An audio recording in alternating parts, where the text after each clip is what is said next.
Hi everyone, I have some exciting news. Over the years, many of you have asked me to create an early beginner course for Pro Practice, a course where all the sheet music is included, where you need zero prior experience to learn how to play the piano, something that would help you get started from day one. Well, today I'm thrilled to announce that the Pro Practice Early Beginner course is now live, but with a pretty cool twist.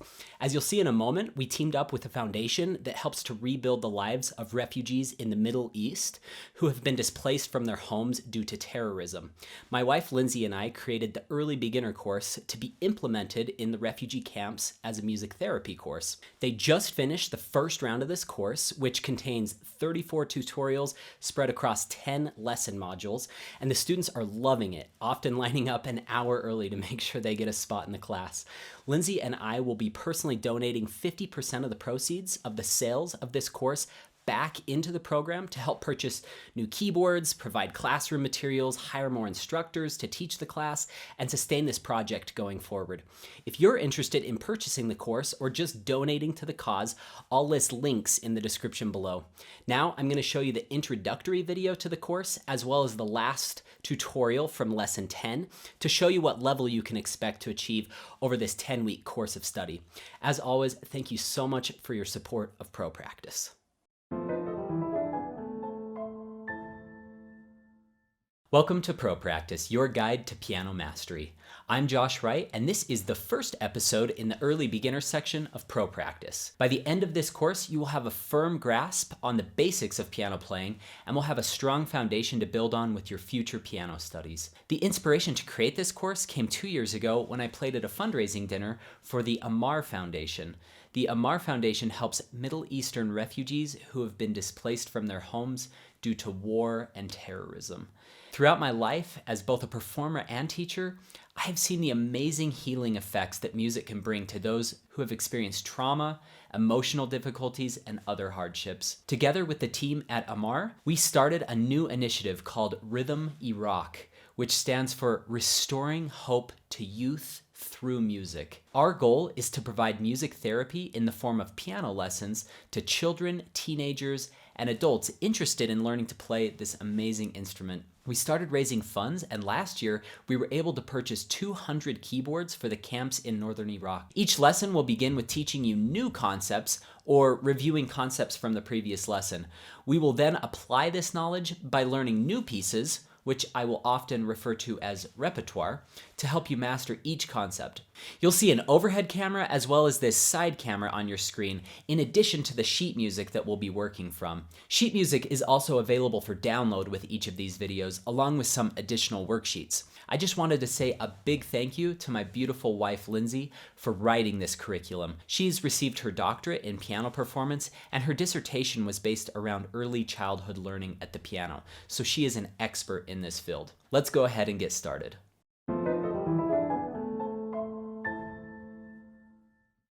Welcome to Pro Practice, your guide to piano mastery. I'm Josh Wright, and today's episode covers the fourth piece in Lesson 10. This is called The Woodpeckers, and before we play through this, I want to talk through a few of the symbols that we are going to see in here, because there's some new stuff in here. First of all, 2/4 time, that's our time signature. 2 beats per measure, 2 counts per measure, that's the top number. The bottom number, do you remember what it is? It's what type of note gets 1 beat. So a quarter note gets 1 beat, because think of 1/4. 1/4, another word for a fourth is a quarter. So a quarter note gets 1 beat, 2 beats per measure. So you could have 2 quarter notes, you could have 1 half note, and that's about all you're going to see in this piece. Okay? The symbols that I want to go over, or I guess they're just words here, is go over to measure 32. It's going to say DC all coda. Okay, DC in Italian stands for da capo, okay, in musical terms. And look at the worksheet that my wife put together on da capo and dal segno. We're actually not going to get to dal segno in any of these pieces, but it's pretty self-explanatory. If you understand da capo, dal segno is a little bit different, but it's quite easy to understand. So da capo all coda. So that means da capo means go back to the beginning, and then all coda, so go to the beginning and then go to the coda. And you'll notice in bar 16, it says to coda. Okay, so you'll go back to the beginning, play 1, 2, 3, 4, 5, 6, 7, 8, 9, 10, 11, 12, 13, 14, 15, 16. And then rather than going to bar 17, we are going to skip over to bar 33. That little, it looks kind of like a compass, a circle with a cross through it. That's our coda sign. A coda is usually just a little ending section, and we will play that to the end. Okay, so just to review, you're going to play all the way through bar 1 through 32. Okay, and then we will go back to the beginning without stopping. Okay, we'll play bar 1 through 16, and when we get to the end of 16, we will jump immediately into bar 33 and play to the end. Okay, so just look at that. It's really not that hard to understand. If you don't understand my explanation, again, look at that worksheet. It'll explain it a little bit more in depth, but we're going to play through this together. We're going to go really slowly to start out with to get the hang of this. But this is a really fun piece, and you can have a blast playing this fast and really working hard at it. I'm going to mostly play slow today because I want to make sure everybody gets all the details in here. There's a lot going on with dynamics. So we'll just be counting 1, 2, 1, 2 the whole time, but I also want to look piano, mezzo forte. We see all of our dynamic markings here. We see slurs. So remember the little connections, down, hop, and then the little staccato markings. Play those short. The hairpin markings, like in measure 7 through 8, getting softer, and later in the piece, we just see very soft at the end. But that's the only hairpin marking you're going to see the whole time, that little diminuendo or decrescendo. Okay, and one of the tricky things, let's actually try this before we start playing the piece, because this can be really confusing the first time you do it, is in measure 11, you'll notice that the left hand has 2 staccatos, but the right hand has down, hop. Okay? It's very confusing the first time you try this to do down with the right hand and up with the left hand. The best way to overcome that, I've seen students struggle with this for weeks and weeks and weeks until I gave them this easy solution. I remember teaching a little girl, and she could not get it. And I said, okay, we're going to go crazy, and we're going to exaggerate all of our movements. So we went, and we lifted way up in the sky with one hand, and we kept down on the ground, down on the keyboard with the other. So that's all you have to do. Practice that measure a few times with me. Okay, let's look at measure 15, where we have a third here. Okay, we're going to do the same thing. Okay, so the second note, this one, we play all staccato, but the first one in the right hand is held. So the left hand hops, right hand holds. Okay, so as you're going faster, I'm going to play from measure 9 a little faster.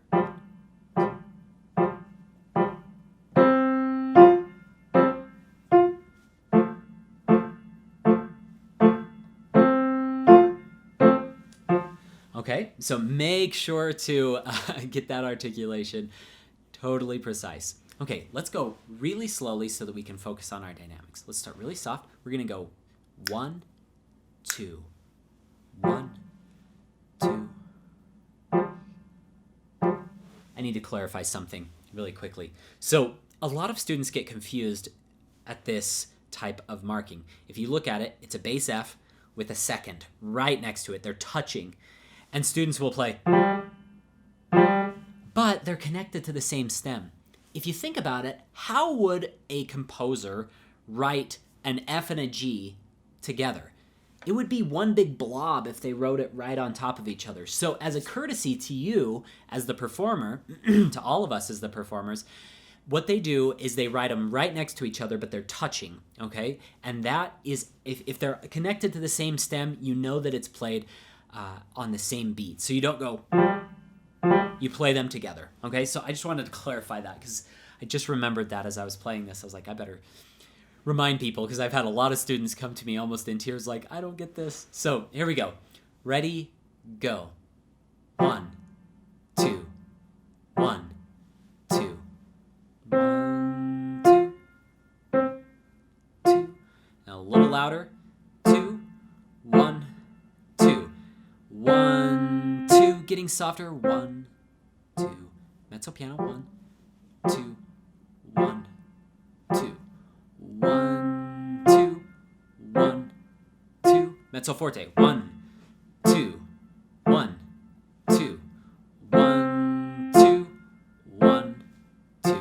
forte. 1, 2, 1, 2, 1, 2, 1, 2. Next page.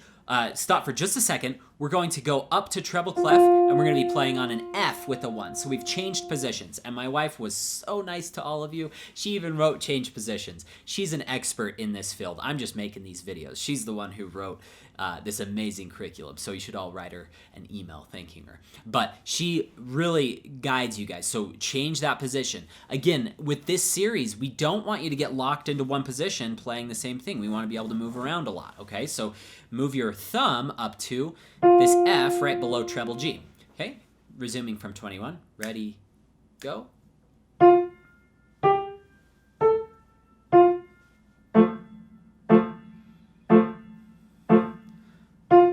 Changing position again.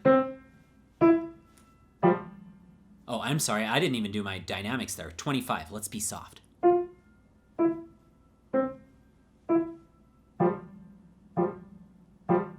Change position back. 1, 2, 1, 2. We got to our DC al coda. So what we do, we go back to the beginning, and you don't have this pause where I'm talking. Go right back to the beginning. 1, 2, 1, 2, 1, 2, 1, 2. Mezzo forte. 2, 1, 2, 1, 2. Getting softer. Mezzo piano. 2, 1, 2, 1, 2, 1, 2, 1, 2, 1, 2, 1, 2, 1, 2. Now it says to coda. So now jump to measure 33 with that little compass symbol, that coda symbol. 1, 2, 1, 2, 1, 2, 1, 2, 1. A little softer, mezzo forte. 1, 2, 1, 2. Mezzo piano. 2, 1, 2, 1, 2, 1, 2, 1, 2, 1, 2, 1, 2, 1. Remember, 8 VA, we're going to go up. So usually that would be middle C, but since it says 8 VA, we go up to the next C. Okay? Let's go through it now a little more smoothly, okay? I'm not going to interject as many comments this time. You guys are probably like, thank heavens. Okay, here we go. 1, 2, ready, go. 1, 2, 1, 2, 1, 2. Mezzo forte. 1, 2, 1, 2, 1, 2, 1, 2, 1, 2, 1, 2, 1, 2, 1, 2, 1, 2, 1, 2, 1, 2, 1, 2, 1,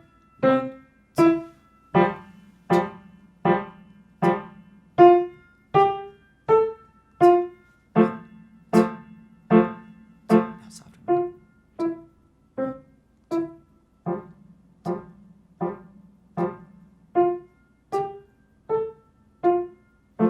Back to the beginning.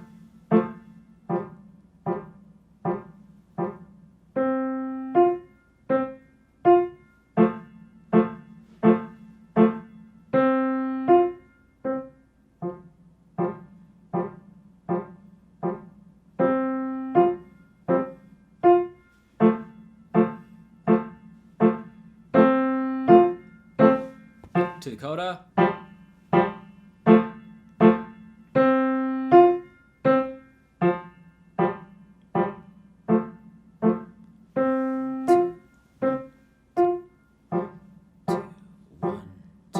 One, two, one, two.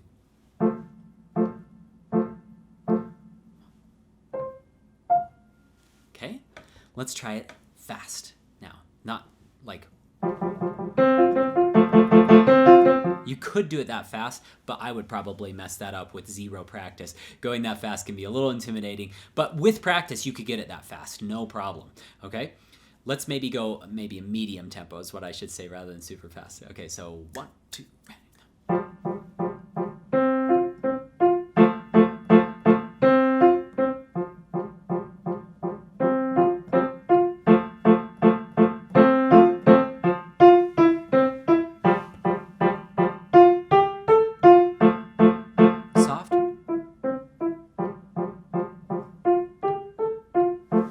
Back to the beginning.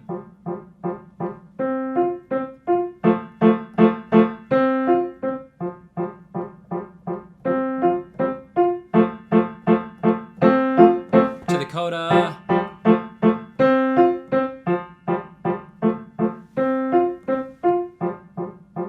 One, two, one, two.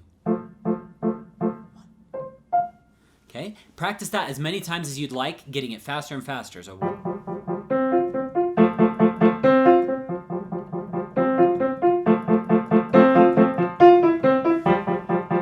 Let's see.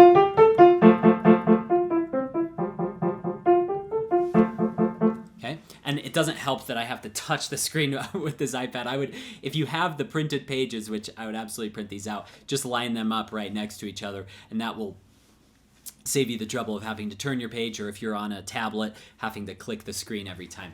I hope you have enjoyed this. I'm going to put a little bonus video with some fun little common pieces that my wife and I sing to our daughter each night, of little pieces that you can just watch me play and then imitate back. You have a lot of wonderful pieces that Lindsay has written for each of you. I hope you've enjoyed this course. We may add more in the future. I'm not sure exactly how we are going to proceed after this point, but I do have a mid to late beginner course that has a lot of exercises and repertoire pieces to help you take your playing to that next level. So if you're interested, if you've enjoyed this early beginner course, I'll make another video just showing you how to transition between this course and the mid to late beginner course as well. If any of you have any questions, please feel free to email me anytime. My email is josh@joshwrightpiano.com. Thanks for joining me. Have a great week. Good luck in your practice sessions.